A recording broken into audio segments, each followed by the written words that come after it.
A loop, a stitch, a secret. Let's begin somewhere quiet, somewhere soft. Not on the battlefield, not behind enemy lines, but in the still corner of a dimly lit room where a woman sits, knitting. She is not young, she is not old, she is useful and quiet. And she doesn't look like a spy. Because whoever suspects the one holding yarn, this is not your grandfather's war story. There are no tanks, no blood, no big speeches. This is a war whispered between stitches. A secret, passed silently through hands that were never meant to be noticed. And it begins with a woman who weaponized knitting needles, and no one saw it coming. We're in Belgium. The year is 1914. The Great War has cracked the world open like a walnut, and chaos spills out from every corner. Armies march, borders bleed, and in the middle of it all, Louise de Bettignies picks up her needles. Louise is not the sort of woman who needs applause. She isn't loud, she isn't flashy, she speaks 4 languages fluently. She reads Latin for fun, she writes with the grace of someone raised in lace-curtained rooms. And yet her world is about to become one of code names, double agents, and sometimes betrayal over a cup of tea. She had no formal spy training, no classified briefings, no cool trench coat with secret pockets, just a notebook, a network of clever women, and a needle that slid through yarn as easily as a lie through lips. You see, real spying isn't dramatic. It's quiet. It looks like gardening, it looks like knitting, sometimes it is knitting. In Louise's world, knitting wasn't just something to pass the time. It became a map, a message, a codebook in wool. German troop movements, supply train times, bombing targets, all hidden in the way a scarf was stitched or a blanket was folded. And the best part? Even when they were caught, even when they were questioned, even when suspicion thickened the air, they were overlooked. Because what could a woman with yarn possibly be hiding? They didn't know Louise, but they would. Section 2. Tea, lace, and counterintelligence. Let's rewind. Louise de Bettignies wasn't born a spy. She was born into nobility, not the mansion and tiaras kind, more like velvet curtains and polished teaspoons kind. Still, her world was refined. She learned to read and write before most girls were even allowed to speak. She studied literature in Lille, fell in love with languages, not because she had to, but because words whispered possibilities. Then, war arrived. Not politely, not with a warning. Just boom, like a door slammed open in the middle of a dream. When German troops invaded Belgium in 1914, Louise didn't panic. She adapted. First came small things. Messages carried across town, helping lost soldiers, watching quietly. But soon, she became the brain behind something bigger. An elegant, invisible intelligence network that would frustrate the Germans and quietly thrill the British. She chose the alias Alice Dubois. It was simple, ordinary, forgettable. Like her basket of yarn, from a cramped attic in Lille, she ran over 80 agents, most of them women, all of them experts at being underestimated. And yes, many of them used knitting, because in this war, knitting was a weapon with a smile. Here's how. Each stitch represented a letter. Drop stitch, that meant change of location. Red yarn, artillery ahead. Green yarn, cavalry movement. Black thread, danger zone. And because no one ever searched thoroughly, and because knitting seemed so wholesome, the messages passed untouched. Louise had discovered a secret truth. If men fought with rifles, women could fight with rhythm. She trained her team to memorize stitch patterns like lullabies, to hide courage behind calmness, to sip tea while lying through their teeth and keep the needles dancing. Knitting wasn't just cover. It was power. Every scarf said, "We see you, we are here, and you'll never know who we are." Letters in the loops. It's dusk. The streets of Lille are quieter now, but not safe. You can hear boots in the distance, German boots, always heavy, always deliberate. But inside a modest sitting room, there's only the sound of yarn softly dragging across fingers.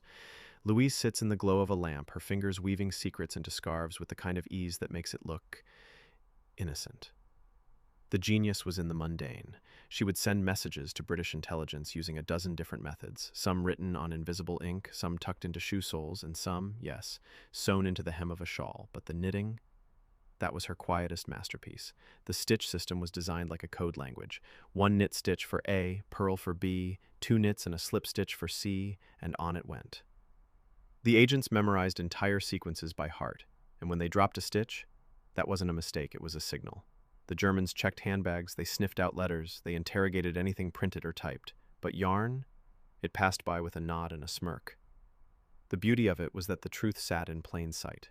Wool hats, mittens, socks, all seemingly innocent, handed off in daylight. Inside them, troop coordinates and train schedules, and for Louise, every successful message delivered meant another soldier guided safely home, another bombing delayed, another life spared. It wasn't flashy work, but it was work that moved history, one quiet stitch at a time. Of course, this wasn't just clever, it was dangerous. If caught, it wasn't just imprisonment, it was execution or worse. But still, they kept knitting. Because courage doesn't always roar. Sometimes it just quietly finishes a row. The woman who knew too much. Louise didn't just send messages. She gathered information like a spider gathers dew, gently, steadily, with a delicate touch.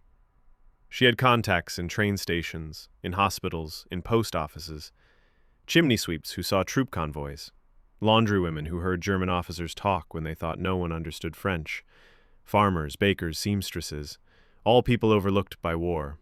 And that was her magic. She turned the ignored into the essential. British intelligence was so impressed they started calling her the Queen of Spies. Of course, they never said it in public. Spies, after all, don't get parades. But Louise, she didn't want a parade. She wanted precision, and tea, when possible. She became so effective at her work that the Germans began to suspect something. Reports were being intercepted. Officers were being relocated too late, and someone, somewhere, was slipping through their net, knitting needles and all. So they increased their presence. More patrols, more checkpoints, more suspicious eyes on women with satchels and scarves. Louise's movements grew slower. She had to plan every train ride, every meeting, every coded message with the precision of a surgeon and the patience of a saint. But here's the thing about silence. It can only hide so long before someone starts listening closer. One autumn evening in 1915, she was traveling by train under a false name. A small misstep, the wrong glance. Maybe the right man with the wrong suspicion. She was arrested at a German checkpoint. At first, they didn't know who she was. She was calm. She was polite. She said she was visiting her cousin. She had knitting in her bag. And no one thinks the knitter is dangerous. Until they check twice. Eventually, the truth began to fray. And so did the edges of the cover story. They questioned her. Over and over. Days became weeks. And though she gave them almost nothing, they knew this woman wasn't just a tourist. They found scraps of evidence, a coded notebook, a contact name she couldn't explain. And those needles. Always those needles. Even under interrogation, Louise refused to break. She sat still. She answered calmly. And somewhere in the corner, her yarn basket waited. Half finished. Prison walls and unraveled threads. They say a prison cell echoes more loudly in the middle of the night, that even your own breathing starts to sound like betrayal. Louise sat in a German prison, her back straight, her eyes quiet. She had been charged as a spy, though not yet convicted. Her name, still in question. Her purpose, still unclear to her captors. But they knew one thing. This wasn't some wandering tourist who packed knitting needles out of boredom. They moved her to Saint-Gilles prison, then to Siegburg in Germany. The walls were cold, the hours slow, the food forgettable. But Louise didn't fold. Instead, she adapted. She passed messages through the very prison system meant to silence her.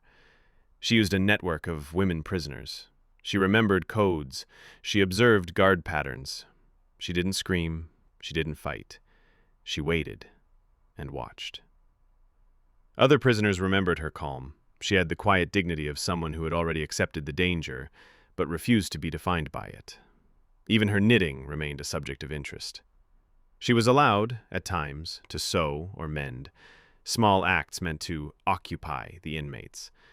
What the guards didn't know was that her mending was also mapping. She studied uniforms. She counted supply shipments. She even learned German phrases just in case she overheard something worth remembering. Every day behind bars was a day in silence, but Louise didn't waste it. You see, she had no illusions of escape. She wasn't planning to tunnel out with a spoon, but she knew that information still flowed, even through cracks. And her mind? It remained sharp as ever. Even in chains, a spy can still observe, and a woman like Louise, She was always learning. The spy they couldn't break. Louise de Bettignies spent over a year in German captivity before the final pieces began to fall into place. Despite months of questioning, of transfers, of long days and longer nights, she told them very little. She never gave up her network, never gave away her fellow agents, never betrayed the name sewn into the hems of her memory. To the German officers, this was frustrating. How could someone so calm, so seemingly average, be so uncrackable? They couldn't decide if she was lucky or brilliant. She was probably both. Eventually, her true identity came out. They learned she was Louise de Bettignies, the mastermind behind an entire underground intelligence web. And suddenly, everything changed. She was no longer just a woman with yarn. She was the core, the nerve center, the architect. The Germans charged her formally with espionage. A sentence was handed down: forced labor. Her health, already fragile, began to decline. She suffered from poor medical care, malnutrition, and exhaustion. But still, she didn't regret what she'd done. She never begged. She never asked for pity. Letters she sent to her family were filtered, but they carried the same Louise tone, clear, measured, even a bit humorous. She once wrote, "I am doing well, if you call well the ability to still breathe and still think." But behind those calm words, her body was faltering. Her fellow prisoners tried to help. Some gave her extra bread. Others passed her small pieces of wool to keep her hands moving. But by late 1918, as the war neared its end, Louise fell seriously ill. It wasn't dramatic, it wasn't quick, just a slow fading, like a candle burning too long in the dark. She died on September 27, 1918, in a German hospital, just 6 weeks before the armistice. 6 weeks before the war she had quietly fought so bravely ended. She was 38 years old. Louise de Bettignies didn't live to see peace. She didn't get to walk free. She didn't get to look back and say, "I made it." But what she did leave behind was a legacy woven quietly into history, a pattern that outlived the war, the wire, and the walls. Her death wasn't announced with fanfare. No public parades, no medals at first. Just whispers. From agent to agent, village to village. Louise was gone. And yet, something of her remained. After the war, British intelligence confirmed the scale of her operation. Dozens of missions made possible, troop movements intercepted, lives saved, because one woman with a scarf full of secrets decided she wasn't too small to change history. The British called her the Joan of Arc of the North. But Louise wouldn't have liked that. Too loud, too mythical, too dramatic. She would have preferred something quieter, like the woman who noticed things. The woman who didn't need weapons to fight, just awareness and yarn. Statues were later raised. Streets were named after her. The city of Lille honored her with memorials, plaques, quiet tributes in marble and stone. But in the end, her true legacy wasn't carved into anything. It was passed down, in stories, in whispers, in rows of knitting needles held just a little differently, by women who remembered. And maybe that's the best kind of legacy, the kind that never asks to be seen, but never disappears either.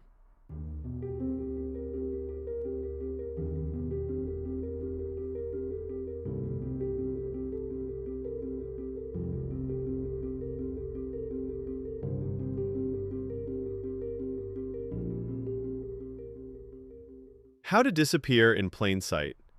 Louise's genius wasn't in her daring. It was in her invisibility. She knew that the world overlooked women, dismissed them, expected silence, softness, obedience. And she turned that assumption into her greatest weapon. She used the world's underestimation like camouflage. She vanished into everyday life. A woman on a bicycle, a woman with a shopping basket, a woman fixing her gloves. And yes, a woman knitting in a corner as though she had all the time in the world. That's what made her unstoppable. She didn't need to sneak into the shadows. She operated in the daylight. She didn't dress like a spy. She dressed like a neighbor. And that's the part the enemy never understood. When you don't think someone matters, you don't see them coming. Louise wasn't flashy. She didn't demand credit. She didn't post victories like flags. She stitched them into the background. She knew how to blend, how to listen, how to let others overlook her, while she noticed everything. The train schedules, the maps on a passing officer's table, the way a soldier's boots tracked differently after a rainstorm. Nothing escaped her. Even in prison, she remembered everything. She was always paying attention, even when no one paid attention to her. That's how you survive in silence. That's how you change history with a thread. So if you ever feel invisible, if the world seems not to notice you, remember Louise. She changed the war without firing a shot, all with her eye. The network that never slept. Long after Louise's death, her network lived on, not as a formal organization, but as a kind of quiet wisdom passed from hand to hand. A knowing look, a hidden pocket, a scarf stitched with symbols no one else could read. Many of her agents survived the war. Some returned to quiet lives, teachers, nurses, mothers. Others never spoke again about what they had done, because being a spy isn't a title you retire from. It's a silence you carry. Some of the women who worked under her never knew her real name. To them, she was simply Alice, a kind woman, sharp eyes, always knitting. They remembered the way she made them feel, important, trusted, invisible, but powerful. She never shouted orders, she didn't demand loyalty, she inspired it. And perhaps that's the strangest part of all. Louise didn't lead with fear. She led with stillness, with a kind of grace that told you, you matter. You're part of something, and you're not alone.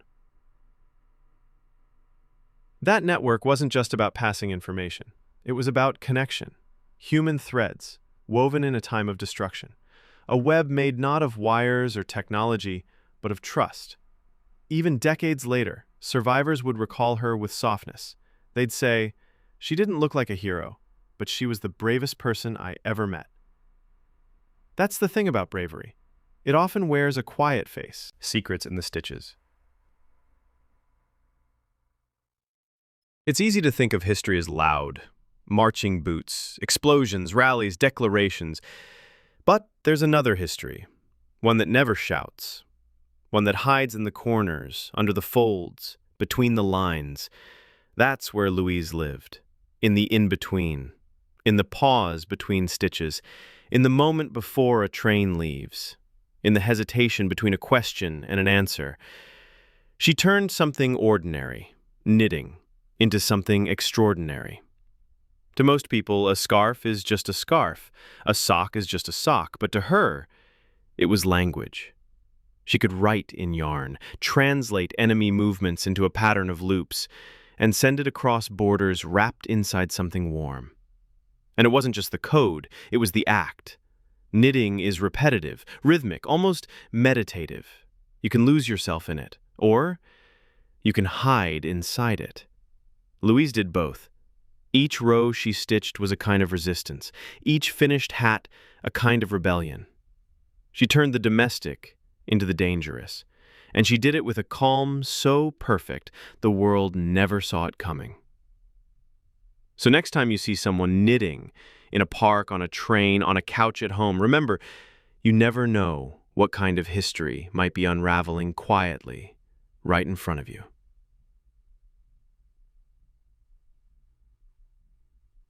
A woman made of shadows and silence.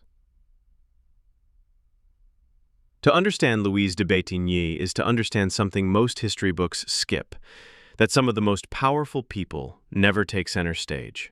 They don't lead armies, they don't make speeches, they don't even raise their voice. They listen, they watch, they remember.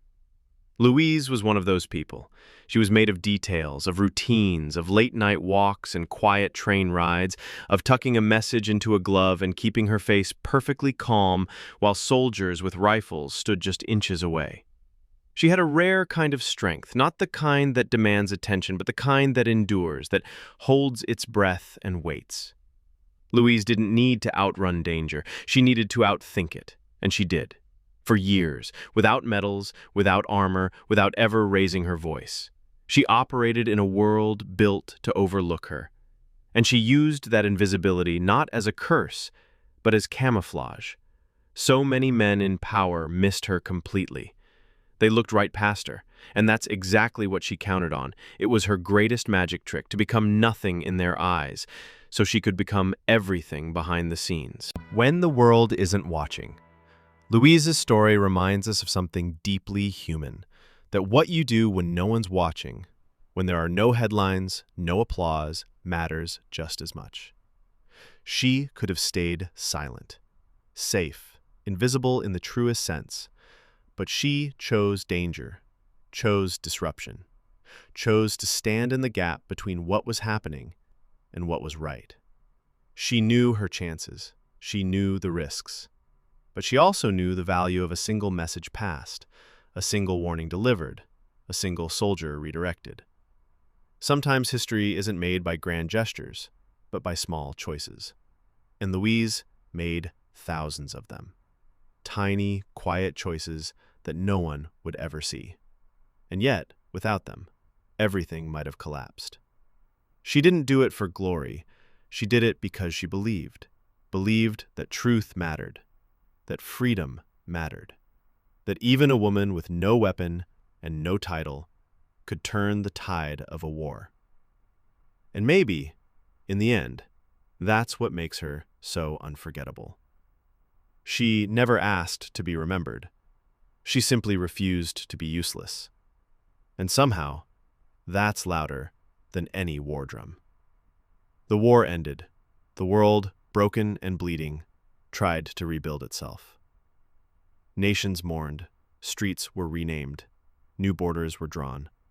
But in the quiet corners, something else lingered. Something that didn't wear a uniform or sit inside a history textbook. It was the invisible thread Louise had stitched through everything she touched. The women she trained went home. They returned to bakeries, to classrooms, to ordinary life. But they were never quite the same. How could they be? They had hidden secrets inside socks. They had saved lives without firing a single bullet. They had risked everything and then returned to a world that didn't know their names. That's the strange cruelty of invisible courage. When it works, no one ever sees it. But Louise would have understood. She knew that the greatest strength isn't always seen. It's carried, and it's passed down. To daughters, to students, to strangers who one day decide to stand up quietly when no one else will. That's the legacy she left. Not a single monument, but 1,000 ripples. Each one starting in silence. Each one shaped by someone who remembered. Louise in the quiet. Now, let's return to that small room. The one with the flickering light. The basket of yarn at her feet. The scarf half finished. The air full of stillness. Can you see her? Louise, sitting upright, not nervous, not scared, just focused. She's knitting slowly, each loop purposeful, each row deliberate. There's a calmness in her face that comes only from someone who has already made peace with fear.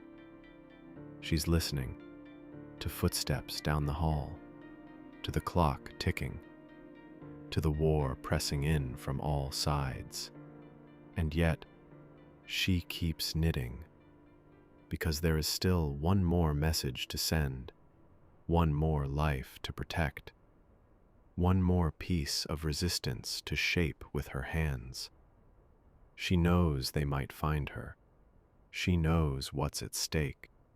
But she also knows that sometimes the most radical thing you can do is simply not stop.